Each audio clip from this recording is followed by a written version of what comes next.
So today's topic for editorial discussion is the question of MSP, price versus income support. So price versus income support, we'll see what is MSP, like what are the demands for MSP that the farmers are placing forth.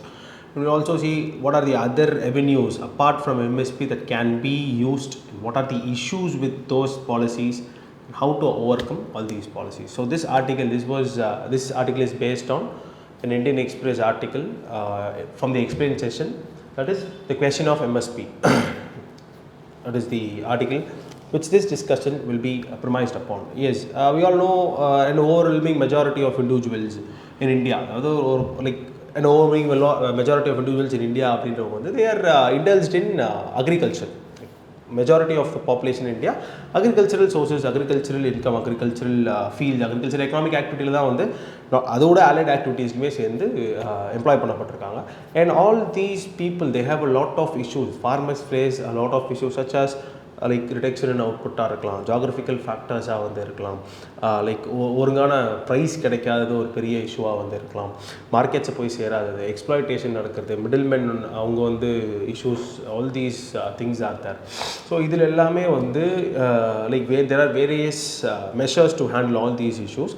And அதில் இந்த ப்ரைஸோட fall, price like ரொம்ப டிராஸ்டிக்காக கீழே விழுந்துடக்கூடாது அப்படின்றதுக்காக நம்ம government use பண்ணக்கூடிய ஒரு measure தான் வந்து இந்த மினிமம் சப்போர்ட் ப்ரைஸ், அதாவது எம்எஸ்பி அப்படின்றது. So MSP it is like an insurance, அதாவது price of a particular agricultural commodity ரொம்ப கீழே விழாமல் தடுக்கிறதுக்கு ஒரு மினிமம் சப்போர்ட் ப்ரைஸ் மாதிரி.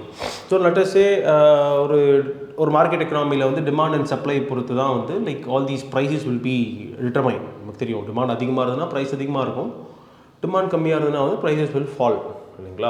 ஸோ அது மாதிரி இல்லாமல் டிமாண்டும் சரி சப்ளையும் சரி எந்த மாதிரி இருந்தாலுமே அது ஒரு சர்டன் த்ரெஷோல்டு லெவலுக்கு கீழே விழாமல் தடுக்கிற ஒரு பேஸ், ஒரு ஃப்ளோர் ரேட் மாதிரி தான் வந்து this MSP will act. So இந்த எம்எஸ்பி அப்படின்றது இன்றைக்கி நேற்று வந்த கான்செப்ட் கிடையாது. It is being in use like 1960s அந்த டைம் பீரியட்லேருந்தே வந்து இந்தியாவில் வந்து யூஸில் வந்து இருக்குது.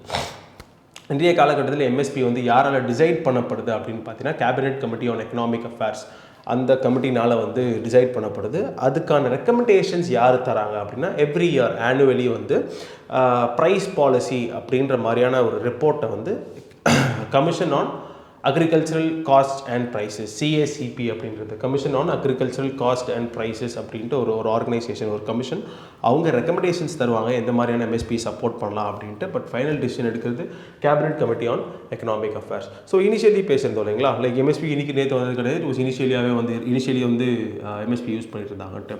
ஸோ அப்போ எம்எஸ்பி எப்படி யூஸ் பண்ணிட்டு இருந்தாங்க அப்படின்னா ரெண்டு டைப் ஆஃப் ப்ரைஸஸ் வந்து அனௌன்ஸ் பண்ணுவாங்க. என்னென்ன டைப் ஆஃப் ப்ரைஸஸ் அப்படின்னா, ஒன்று எம்எஸ்பி, நம்ம ஜென்ரலாக பேசக்கூடிய எம்எஸ்பி அப்படின்றது, இன்னொன்று திட் இஸ் தி ப்ரொக்யூர்மெண்ட் ப்ரைஸ் அப்படின்ட்டு.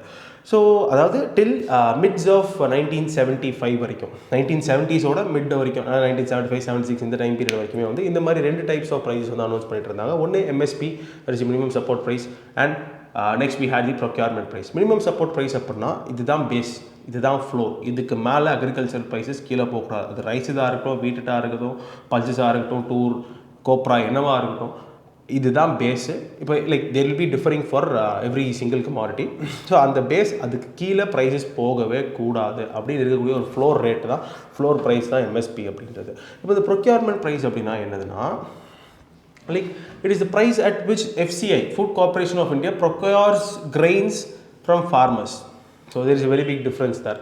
So most of the times market price விட procurement price ன்றது வந்து கம்மியாக இருக்கும், MSP விட அதிகமாக இருக்கும். So let us say market price of 1 kg of rice வந்து அந்த காலத்தில் வந்து let us say 2 ரூபாய் இருந்தது அப்படின்ட்டு, MSP they are fixing at 0.5 rupees, 0.5 rupees, அதாவது 50 பைசா வந்து செட் பண்ணுறாங்க. இப்போ procurement price can be 1 rupee, சரிங்களா? ஸோ இது வந்து market price, procurement price, MSP. So இந்த மாதிரி ரெண்டு டைப்ஸ் ஆஃப் ப்ரைஸை வந்து அனௌன்ஸ் பண்ணியிருந்தாங்க. ஸோ இந்த 50 பைசாவுக்கு கீழே 1 கிலோ ரைஸ் போகக்கூடாது, 1 கிலோ ரைஸோட விலை வந்து போகக்கூடாது. Again it will be dealt in quintals and பெரிய மெஷர்ஸை வந்து யூஸ் பண்ணுவாங்க. But we are just seeing an example here. So இதுதான் வந்து 1975 வரைக்கும் போயிட்டுருக்கு. அதுக்கு அடுத்து they are introducing something known as the general, அந்த ப்ரொக்யூர்மெண்ட் ப்ரைஸ்லாம் வந்து போயிட்டு they are introducing the MSP இந்த ஜென்ரல் எம்எஸ்பிக்கு வந்து போயிட்டுருக்காங்க. இப்போ இந்த எம்எஸ்பினா என்னது அப்படின்னா வி ஆல் நோ அது ஒரு இன்ஷூர் பண்ணுறாங்க ப்ரைஸஸ் கீழே போகக்கூடாது அப்படின்னு. இது எப்படி கால்குலேட் பண்ணுறாங்க அப்படின்னா இதுக்கு தான் வந்து 2006 வந்து எம்எஸ்எஸ்எஃப் இருக்கா இல்லைங்களா, எம்எஸ்எஸ் இருக்கா இல்லைங்களா, எம்எஸ் சுவாமிநாதன் அவர் தலைமையில் வந்து ஒரு கமிஷன் ஒன்று செட் பண்ணுறாங்க, சுவாமிநாதன் கமிஷன் 2006. ஸோ அந்த சுவாமிநாதன் கமிஷன் வந்து 3 மெத்தட்ஸ் சொல்கிறாரு லைக் எம்எஸ்பி கால்குலேட் பண்ணுறதுக்கு. அதுதான் A2, A2FL அண்ட் C2 அப்படின்றது. ஸோ A2FL அண்ட் C2 அதாவது அக்ரிகல்ச்சரில் ஒரு இண்டிவிஜுவல் போடக்கூடிய காஸ்ட், எவ்வளோ காஸ்ட் யூஸ் பண்ணுறாரு, எவ்வளோ இன்புட்ஸ் போடுறாரு, அதுக்கு எவ்வளோ செலவாகுதோ அதை பேஸ் பண்ணி அதுலேருந்து கொஞ்சம் மேலே வச்சு யூ கேன் கிவ் எம்எஸ்பி அப்படின்றது தான் எம்எஸ்எஸ் அவர் சொன்ன இந்த ரெக்கமெண்டேஷன்ஸ். அதில் A2 அப்படின்னா என்ன டைப் ஆஃப் காஸ்ட் அப்படின்னா the cost incurred by the farmer for producing the goods. அது கேஷ்லேயும் இருக்கலாம், கைன்லேயும் இருக்கலாம். ஸோ அந்த மாதிரியான காஸ்ட்டு, அதாவது ஃபர்டிலைசர் வாங்குறதா இருக்கட்டும், சீட்ஸ் வாங்குறதா இருக்கட்டும், மென்யூர் வாங்குறதா இருக்கட்டும், இது எல்லாமே வந்து இட் கம்ஸ் அண்டர் A2. சரிங்களா? இப்போ A2 ஜென்ரலாக எல்லாமே A2வில் கவர் ஆயிடுது அப்படின்ற மாதிரி தான் வந்து இருக்குது. பட் FL என்ன வரும்னு பார்த்தீங்கன்னா A2FL செகண்டில் என்ன வரும்னு பார்த்தீங்கன்னா அந்த ஃபேமிலி லேபர். இன்றைய அளவில் பார்த்தீங்க அப்படின்னா 86.5% லேண்ட் ஹோல்டிங்ஸ் இன் இந்தியா வந்து they are small land holdings. அதாவது 2 ஏக்கருக்கும் 2 ஹெக்டேருக்கும் குறைவான லேண்ட் ஹோல்டிங்ஸ் தான் வந்து இந்தியாவில் 86% வந்து இருக்காங்க. லைக் ஆல்மோஸ்ட் 87% வந்து இருக்காங்க. ஸோ இவங்களால் வந்து they can not move into mechanised farming. Mechanised ஃபார்மிங்னா பெரிய இன்புட்ஸ் போட்டு அவங்களால வந்து லைக் அக்ரிகல்ச்சர் லேபர்ஸை ஹையர் பண்ணி அந்த மாதிரிலாம் வந்து பெருசாக யாராலும் வந்து பண்ண முடியாது. So they use to work on their own lands and use the help of their own family in order to cultivate their own piece of land. So இந்த FLனா வந்து ஃபேமிலி லேபர் எவ்வளோ வந்து நான் போட்டிருக்கேன். இல்லை இப்போ நான் இங்கே இந்த ஃபேமிலியை யூஸ் பண்ணாமல் அந்த ஃபேமிலி வெளியே எங்கேயாவது போயிட்டு வேலை பார்த்துருந்தாங்கன்னா எனக்கு எவ்வளோ இன்கம் வந்திருக்கும் அப்படின்ற இந்த ஃபேமிலியை யூஸ் பண்ணதுக்கான ஆப்பர்ச்சுனிட்டி காஸ்ட் என்ன. ஆப்பர்ச்சுனிட்டி காஸ்ட்னா த நெக்ஸ்ட் பெஸ்ட் ஆல்டர்னேட்டிவ், அதுதான் ஆப்பர்ச்சுனிட்டி காஸ்ட். ஸோ அந்த ஆப்பர்ச்சுனிட்டி காஸ்ட் எனக்கு எவ்வளோ வந்திருக்கும் அப்படின்றத கால்குலேட் பண்ணக்கூடிய ஒரு மெத்தட், அப்படின்ட்டு கால்குலேட் பண்ணக்கூடிய ஒரு மெஷர் தான் A2FL அப்படின்றது. ஃபேமிலி லேபர் போட்டதுனால எவ்வளோ வந்திருக்கு அப்படின்ட்டு, ஃபேமிலி லேபர்னால எவ்வளோ காஸ்ட் வந்து எனக்கு இன்கர் ஆகிருக்கு அப்படின்ட்டு. ஏன்னா அடுத்து I also have C2. C2ன்றது வந்து it is also a measure that calculates A2 plus FL. So A2 plus FL A2 இருக்குது, C2ல் வந்து A2 plus FLலும் இருக்குது. அது கூடவே சேர்த்து இப்போ நான் ஒரு பீஸ் ஆஃப் லேண்டில் வந்து விவசாயம் பண்ணுறேன் இல்லைங்களா. ஸோ அந்த பீஸ் ஆஃப் லேண்டை ரெண்ட்டுக்கு விடணும். நான் விவசாயம் பண்ணல, ரெண்ட்டுக்கு விட்டால் எனக்கு எவ்வளோ ரெண்ட் வரும், லைக் குத்தைக்கு விட்டுறது அப்படின்னு பேசுவோம் இல்லைங்களா தமிழில்.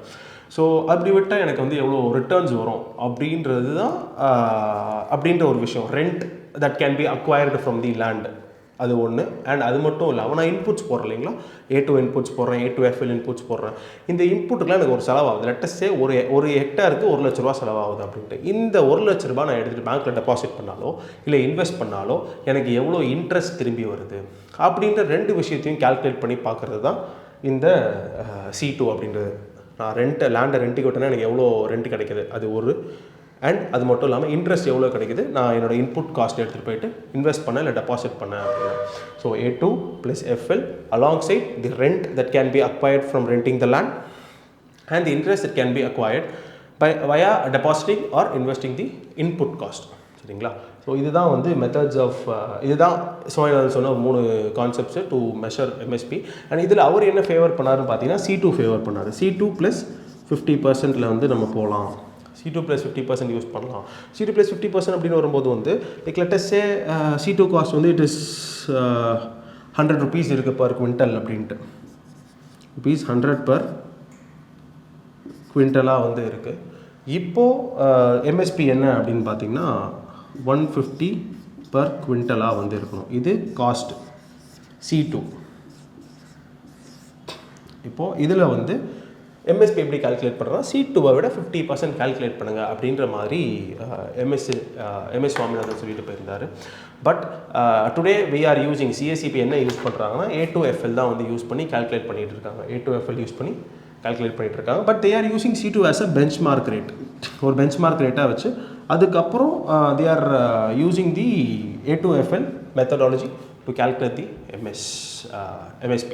ஸோ இதுதான் basics of how MSP is being calculated. And இப்போ எம்எஸ்பி ஏன் வேணும் அப்படின்னு பார்த்தீங்கன்னா 1960s டைம் பீரியடில் வந்து we felt a lot of acute shortages, food shortages ஜாஸ்தி, அந்த ஃபுட் ஸ்கேர்சிட்டி, ஃபுட் செக்யூரிட்டிக்கே வந்து ஒரு பெரிய கொஸ்டினாக வந்து இருந்தது. So people did not go to agriculture பெருசாக ஊதியம் கிடையாது, நிறைய ட்ராட்ஸ் ஃபேஸ் பண்ணும், பெருசாக வந்து ரிட்டர்ன்ஸ் அப்படின்றது கிடையாது. ஸோ நீங்கள் என்ன கொடுத்தாலும் உங்களுக்கு வந்து ரிட்டர்ன் இருக்கும்.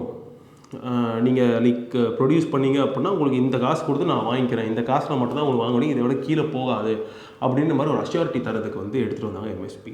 ஸோ இன்றைக்கி பார்த்தீங்க அப்படின்னா லைக் சேம் கான்செப்டுக்கு தான், பட் ஃபுட் செக்யூரிட்டி அந்த விஷயத்தெல்லாம் தாண்டி ஃபார்மர்ஸோட ப்ளைட்டை காப்பாற்றுறதுக்காக வந்து எம்எஸ்பி வந்து use பண்ணப்பட்டுருக்கு. So yes, that is the importance of MSP that we have. And recent times la vandu we can see the demand for increasing legalization of MSP. So MSP pathinga appadina it is just an obligation, it is not statutory. ஒரு statutory provision வந்து அதுக்கு வந்து கிடையாது. எந்த ஒரு ஸ்டாட்யூட்லையுமே எந்த ஒரு லாலுமே வந்து அதுக்கு it is not been backed. அதுதான் வந்து மக்கள் கேட்டுட்ருக்காங்க. Farmers have been protesting for legalising MSPs. So once I legalize MSP, I will have to get that particular amount. நான் இன்றைக்கி எம்எஸ்பியை வந்து கொடுக்குறேன், இன்றைக்கி வந்து எம்எஸ்பி அனௌன்ஸ் பண்ணுறேன், அப்புறம் எம்எஸ்பிலேயே வாங்கி ஆகணும். லைக் மாற்றுக்கருத்தே வந்து கிடையாது. ஒரு 2000 ரூபாய் வந்து எம்எஸ்பி சொல்கிற ஒரு குவிண்டலுக்கு அப்புறம் 2000 ரூபாய் தான் ப்ரொக்யூர் பண்ணி ஆகணும். ஸோ தேர் இஸ் சம்திங், ஒரு லீகலி பேக்கிங்கோ லீகல் பேக்கிங் இல்லாத ஒரு விஷயத்துக்கு வந்து there are very big differences. So அந்த லீகல் பேக்கிங் எனக்கு வேணும், கவர்மெண்ட் சைட்லேருந்து ஒரு கேரண்டி எனக்கு வேணும். எம்எஸ்பினா எம்எஸ்பியில் தான் ப்ரொக்யூர் பண்ணுவோம் அப்படின்றது. லைக் எஸ் நமக்கு வந்து லா புக்ஸ் லைக் பேப்பரில் வந்து அப்படி தான் ப்ரொக்யூர் பண்ணணும் அப்படின்ற மாதிரி இருக்குது, but it is not reality. Most of the times வந்து அதோட கம்மியாக ப்ரொக்யூர் பண்ணுறதா வந்து நடந்துக்கிட்டு இருக்கு. But yes, let us not get into the implementation gaps that we face that. இப்போது தே ஆர் ஆஸ்கிங் ஃபார் இது இல்லைங்களா, எம்எஸ்பி கேரண்டி இல்லைங்களா. இதில் வந்து there are lot of issues. என்ன இஷ்யூஸ் அப்படின்னு பார்த்தீங்கன்னா எக்கனாமிக்ஸ் பேசிக்ஸ். ஸோ எக்கனாமிக் எக்ஸ்பர்ட்ஸில் என்ன சொல்கிறாங்கன்னா this particular thing defines the basics of economic logic அப்படின்ற மாதிரி வந்து சொல்கிறாங்க. அதாவது மார்க்கெட் ஃபங்க்ஷனில் தாண்டா வந்து ஒரு ப்ரைஸ் வந்து டிசைட் பண்ணப்படணும் வழியே நீங்கள் வந்து ப்ரைஸ் ஃபிக்ஸ் பண்ணக்கூடாது. மார்க்கெட் ஃபங்க்ஷன் இருந்தால் தான் வந்து ஒரு ஓவரால் எக்கனாமிக் வந்து நல்லது. அது லைக் இன்றைக்கி நீங்கள் ஷார்ட் டேர்மில் வந்து ஃபார்மர்ஸ் நல்லா பார்த்துக்கணும் அப்படின்னு எம்எஸ்பி ஃபிக்ஸ் பண்ணாலுமே அதை நீங்கள் ஃபிக்ஸ் பண்ணுறீங்க, ஆனால் அதை லீகலைஸ் பண்ணிட்டீங்க அப்படின்னா there will come a lot of issues. So MSP is not a solution அப்படின்ற மாதிரி எக்கனாமிக் எக்ஸ்பர்ட்ஸ்லாம் வந்து சொல்லிட்டு இருக்காங்க. It defies the basic concept of economic logic அப்படின்னுமே வந்து all these economic experts use to say. இது ஏன் அப்படி சொல்கிறாங்கன்னு பார்த்தீங்கன்னா first thing is inflationary pressure. Inflationary pressure என்ன அப்படின்னு பார்த்தீங்கன்னா, ஸோ இன்றைக்கி 24 ப்ராடக்ட்ஸ்க்கு வந்து எம்எஸ்பி வந்து தரப்படுது. இந்த எம்எஸ்பியில் வந்து அதிகமாக ட்ரேட் ஆகக்கூடிய அதிகமாக எல்லோரும் போகக்கூடிய ப்ராடக்ட்ஸ் வந்து 2 ப்ராடக்ட் தான், ரைஸு வீட்டு. ஏன்னா FCI food corporation of India procure பண்ணுறது இது 2 டைப் தான், ரைஸ் அண்ட் வீட். மீதி இருக்கக்கூடிய ப்ராடக்ட்ஸ் எல்லாமே யாருமே கண்டுக்க மாட்டாங்க. என்ன தான் எம்எஸ்பி அவங்களுக்கு கொடுத்தாலுமே எனக்கு எது ஷாராக இருக்குது, லைக் எது வந்து ஜாஸ்தி எனக்கு கிடைக்கும், எது எனக்கு கன்ஃபார்மாக கிடைக்கும், என்கிட்ட வந்து மார்க்கெட்டில் வாங்கலாம் கூட எஃப்சிஐ என்கிட்ட வந்து ப்ரொக்யூர் பண்ணியிருப்பாங்க அப்படின்ற ஒரு நம்பிக்கை இருக்குன்னா ரைஸ் அண்ட் வீட்டுக்கு தான். So I will obviously any self thinking, any rational, any economically rational person will opt for wheat and rice இல்லைங்களா. So all these people they will move towards wheat and rice, leaving other 22 and all other products in the hassle. அது யாருமே வந்து கண்டுக்கிடவே மாட்டாங்க. This can happen. ஏன் இது என்ன பண்ணும் அப்படின்னு பார்த்தீங்கன்னா அந்த 22 ப்ராடக்ட்டு அது இல்லாத ப்ராடக்ட்ஸ்கில் வந்து டிமாண்ட் இருக்கும், பட் ஆனால் வந்து ஷார்ட்டேஜ் ஆஃப் சப்ளை வந்து இருக்கிறதுனால they will not the prices of those commodities will increase. So already வந்து ஃபுட் இன்ஃப்ளேஷன் ஜாஸ்தி ஆகிட்டு இருக்கு. ஸோ இது வந்து it will also contribute to the inflationary pressure that we have already facing. Yes, inflationary pressure, demand supply mismatch. அதே தான் நம்ம already பார்த்தோம் இல்லைங்களா. முன்னாடி ஒரு பொருளுக்கான டிமாண்ட் அண்ட் சப்ளை வந்து இப்போ ரைஸ் அண்ட் வீட்டில் அதிகமாக வந்து கான்சன்ட்ரேட் பண்ணாங்க அப்படின்னா சப்ளை ஜாஸ்தி ஆகிடும் அண்ட் டிமாண்ட் வந்து கம்மியாகிடும். So thereby reducing the price, thereby eventually reducing the price. சரிங்களா. அடுத்து அப்புறம் அதர் ப்ராடக்ட்ஸ், இந்த 22 கவர் பண்ணாத ப்ராடக்ட்ஸ் இந்த எம்எஸ்பி ரிஜிம்லேயே கவர் ஆகாத ப்ராடக்ட்ஸ் பார்த்தீங்க அப்படின்னா அதை யாரும் கண்டுக்க மாட்டாங்க. So supply will drastically reduce, demand அதுவாகவே இருந்தாலும் இல்லை டிமாண்ட் இன்க்ரீஸ் ஆனாலுமே ப்ரைஸ் மாறிடும். சரிங்களா. So there will be this high demand supply mismatch when it comes to legalizing MSP guarantee.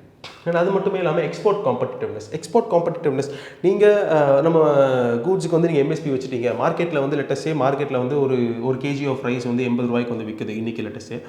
ஆனால் நீங்கள் எம்எஸ்பி வந்து நீங்கள் இன்றைக்கி எம்எஸ்பி வந்து லெட்டஸ்ஸே ஒரு 90 rupees வந்து இருக்குது. ஸோ ஜென்ரல் மார்க்கெட்டில் வந்து பங்களாதேஷில் எடுத்துக்கிடுங்க இல்லை பாகிஸ்தானில் எடுத்துக்கிடுங்க ஒரு 80 rupees அந்த ரேஞ்சில் தான் வந்து இருக்குது. இப்போது இந்தியாவில் மட்டும் 90 rupees அப்படின்னா யாரோட எக்ஸ்போர்ட்ஸ் வந்து அதிகமாகும்? Any rationally thinking man will go for a lesser same குவாலிட்டியில் இருக்க அப்படின்னா will go for a lesser priced one தான். ஸோ பாகிஸ்தான், பங்களாதேஷ் அவங்களோட எக்ஸ்போர்ட்ஸ் வந்து ஜாஸ்தியாக ஆரம்பிக்கும். இந்தியாவில் குளோபலி ஸ்பீக்கிங் இந்தியாவோட எக்ஸ்போர்ட் காம்படிட்டிவ்னஸ் வந்து கம்மியாகுது. அண்ட் இது மட்டுமே கிடையாது, இன்னொரு பெரிய விஷயம் என்ன அப்படின்னு பார்த்தீங்கன்னா, இந்தியாவோட இம்போர்ட் பில் வந்து பயங்கரமாக அடி வாங்கக்கூடும். ஆல்ரெடி பேசின மாதிரி எம்எஸ்பி கொடுத்துட்டீங்க அப்படின்னா எம்எஸ்பிஆர் எந்தெந்த ப்ராடக்ட்ஸ்க்குலாம் இருக்கோ அந்த ப்ராடக்ட்ஸ் மேலே தான் வந்து மக்கள் will be very fixated, farmers will be fixated and farmers will work towards cultivating all these 24 types of goods. But now what will happen is that they will neglect other types of goods. Other types of goods in sense such as there are a lot of other types of goods such as oil seeds. Now let us say only a few oil seeds, around 4 or 5 oil seeds are being covered under MSP regimen. But there are a lot of oil seeds that are not being covered under MSP, and the protection of all these oil seeds, they can be affected to a large scale. And if this is affected, in the oil seed production affect ஆயிடுச்சு அப்படின்னா நமக்கு already தெரியும் we are a importer of oil அப்படின்ட்டு. இப்போ already கொஞ்சம் ப்ரொடக்ஷனை வச்சு நான் என்னோட ஆயில் வந்து ரெடி பண்ணிக்கிறேன், எடிபிள் ஆயில். இப்போ அந்த ப்ரொடக்ஷனுக்கு எனக்கு ஆயில் சீட்ஸ் கிடைக்கல அப்படின்னா மறுபடியும் அடாப்ட்டுக்கோ மலேசியாக்கிட்டேயோ இந்தோனேஷியாக்கிட்டேயோ பாம் ஆயில் வேணும் அப்படின்னு போனோம்.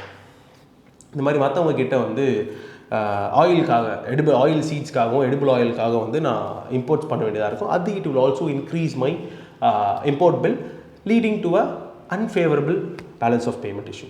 சரிங்களா? So yes, this can also happen. And other thing is if WTO fiasco, சரி எம்எஸ்பி லீகலைஸ் பண்ணியாச்சு, 24 ப்ராடக்ட்ஸ்க்கு எம்எஸ்பி லீகலைஸ் பண்ணியாச்சு, ப்ரொடக்ஷன் ஜாஸ்தி ஆகிடுச்சு, டொமஸ்டிக் கன்சம்ப்ஷனால் எவ்வளோ எடுத்துக்க முடியுமோ டொமஸ்டிக் கன்சம்ப்ஷன் எடுத்துக்கிறது. இப்போ பேலன்ஸ் இருக்கிறத வி ஹேவ் டு எக்ஸ்போர்ட். சரிங்களா? எக்ஸ்போர்ட் பண்ணும்போது எக்ஸ்போர்ட் காம்படிட்டிவ்னஸ் அடிவாகும். அதனால் நான் வந்து என்ன பண்ணுவேன், I will have to give some subsidies to the government ஆகிய நான் வந்து I have to give some subsidies to the farmers or those who are exporting. இப்போ நான் சப்சிடி கொடுத்தேன் அப்படின்னா நமக்கு வந்து 10% ரெகுலேஷன் இருக்குது. டெவலப்பிங் கண்ட்ரிஸ் எல்லாமே வந்து WTO ரூல்ஸ் படி 10% தான் வந்து சப்சிடிஸ் தரணும் அப்படின்ட்டு. நான் அதோட அதிகமாக கொடுத்தேன் அப்படின்ற பட்சத்தில் இட் கேனாட் ஹேப்பன். மறுபடியும் என்னுடைய எக்ஸ்போர்ட் காம்படிட்டிவ்னஸ் அப்படின்றது வந்து அடிவாங்க தான் செய்யும். இப்போ நான் அதிகமாக கொடுத்தேன் அப்படின்னா WTO ரெகுலேஷன்ஸ் எல்லாம் வந்து வருவாங்க. ஸோ இந்த மாதிரி there are a lot of issues by legalizing MSPs. அதனால தான் வந்து lot of economic experts வந்து they oppose MSPs and call for something known as the income support. Income support அப்படின்னா இன்கம் ஒரு சப்போர்ட்டாக தான். லைக் இப்போ யூனிவர்சல் பேசிக் இன்கம்ஸ்லாம் வந்து கேள்விப்பட்டிருப்போம். அதில் ஜென்ரல் மாசஸ்க்கு வந்து யூனிவர்சல் பேசிக் இன்கம் நீங்கள் ரேஷன்ஸ் தரத்துக்கு பதிலாக நீங்கள் ஒரு யூனிவர்சல் பேசிக் இன்கம் ஒரு 2000 3000 வந்து கொடுத்துக்கிடுங்க. ஸோ அந்த 2000 3000 வந்து they will get what ever they want. அவங்களோட சாய்ஸஸ் இன்க்ரீஸ் பண்ணலாம், அவங்களுக்கு என்ன வேணுமோ அதை கிடைக்கிற மாதிரி பண்ணலாம். ஸோ இந்த மாதிரி திங்ஸ் கேன் ஹேப்பன் அப்படின்றது. ஆஃப் ஆயிடுச்சா?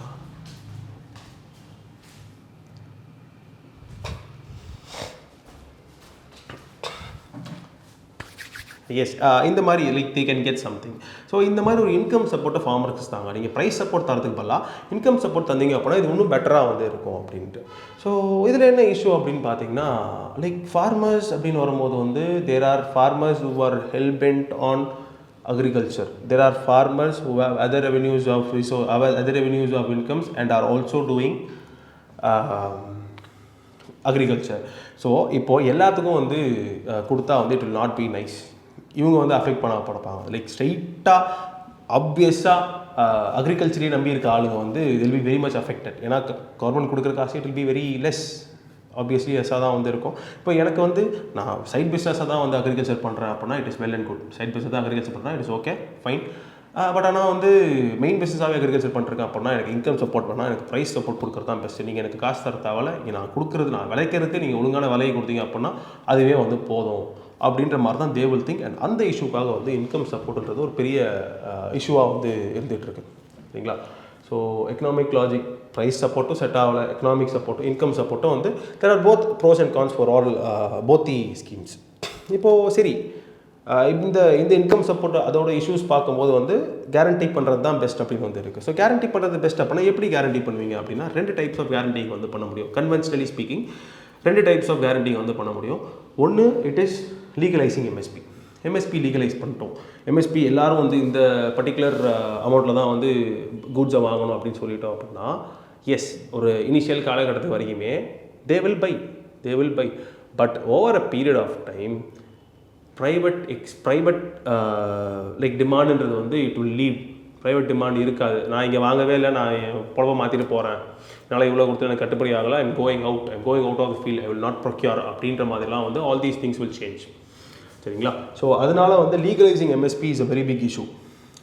சரி, வேறு என்ன பண்ணலாம் அப்படின்னு பார்த்தீங்கன்னா, கவர்மெண்ட் ப்ரொக்யூர்மெண்ட் பண்ணலாம். எம்எஸ்பி ஃபிக்ஸ் பண்ணிவிட்டு எம்எஸ்பியில் லைக் லீகலைசிங் எம்எஸ்பின்னும் போது வந்து எம்எஸ்பியோட அந்த பாரை ஃபிக்ஸ் பண்ணுற சொல்ல எம்எஸ்பியில் தான் வாங்கணும் அப்படின்னு அந்த லீகலைசிங் அந்த ப்ரொவிஷன் பற்றி வந்து பேசிகிட்டு இருக்கோம். Please don't confuse between the two. இங்கே second government procurement FCA procure பண்ணலாமே அப்படின்னு கேட்டிங்கன்னா, அதை விட ஒரு ஃபிசிக்கலி அண்ட் ஃபிஸ்கலி அன்சஸ்டைனபிளான பாலிசி வந்து இருக்காது. பிகாஸ் எவ்வளோ தான் வந்து கவர்மெண்டால் வாங்கி வைக்க முடியும், எவ்வளோ தான் வந்து அதுக்காக செலவு பண்ண முடியும். Because it is both physically and fiscally அன்சஸ்டைனபிளான பாலிசிஸ் கவர்மெண்ட் ப்ரொக்யூர்மெண்ட் அப்படின்னு பேசுகிறது. பட் இதுதான் வந்து கன்வென்ஷனலாக யூஸ் பண்ணப்பட்டிருக்கு. இதையும் தாண்டி இன்னொரு விஷயம் என்ன யூஸ் பண்ணலாம் அப்படின்னு பார்த்தீங்கன்னா, தேர்ட் மெத்தட் தான் வந்து ப்ரைஸ் டிஃபிஷியன்சி பேமெண்ட் அப்படின்றது. இந்தியாவில் ப்ரைஸ் டிஃபிஷியன்சி பேமெண்ட் புதுசான வார்த்தை மாதிரி இருந்தாலுமே they are being used. மத்திய பிரதேஷில் யூஸ் பண்ணப்பட்டிருக்கு, ஹரியானாவில் யூஸ் பண்ணப்பட்டிருக்கு. என்னென்னா, எம்எஸ்பி நீ ஒரு ரேட் செட் பண்ணிக்க, மார்க்கெட்டில் ஒரு ப்ரைஸ் இருக்குது, அந்த ப்ரைஸுக்கும் எம்எஸ்பிக்கும் இருக்கக்கூடிய கேப்பை நான் பே பண்ணி போயிடுறேன்.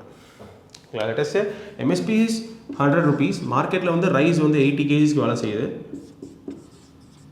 80 பேலன்ஸ் இருக்க 20 வந்து கவர்மெண்ட் பே பண்ணிட்டு போயிடுறேன். ப்ரைஸ் டிஃபிஷியண்ட்டாக இருக்குது, அதை நான் பே பண்ணிட்டு போயிடுறேன் அப்படின்றது தான் ப்ரைஸ் டிஃபிஷியன்சி பேமெண்ட். ஸோ இதுக்கு போகலாம். It is been in use மத்திய பிரதேஷ் அண்ட் ஹரியானாவில் and is also successful. So இந்த மாதிரி ஒரு விஷயத்துக்கு போகலாமே. லைக் இன்கம் சப்போர்ட் இந்த சென்ஸ், இப்போ இந்த பிஎம் கிசான் சம்மன் நிதி அப்படின்ற கான்செப்ட் இருக்குது, 6000 ரூபா தரது அப்படின்ட்டு. ஸோ அந்த கான்செப்ட் இல்லை, தெலுங்கானா பக்கம் வந்தீங்க அப்படின்னா ரைத்து பந்து யோஜனா அப்படின்னு ஒரு யோஜனா இருக்குது. லைக் இதெல்லாம் வந்து இன்கம் சப்போர்ட் பண்ணுற இன்கம் சப்போர்ட், லைக் ஃபார்மர்ஸ்க்கு இன்கம் தரதுக்கான ஒரு ஸ்கீம்ஸ் தான். ஸோ இந்த மாதிரி போகிறதுக்கு வரலாம். ப்ரைஸ் டிஃபிஷியன்சி அதுவும் நல்ல ஸ்கீம்ஸ் தான். பட் எஸ், அது மாதிரி போகிறதுக்குள்ள ப்ரைஸ் டிஃபிஷியன்சி பேமெண்ட் பண்ணால் it will also be fiscally responsible for the government and it will also not draw a very big hole in the exchequer. Thank you.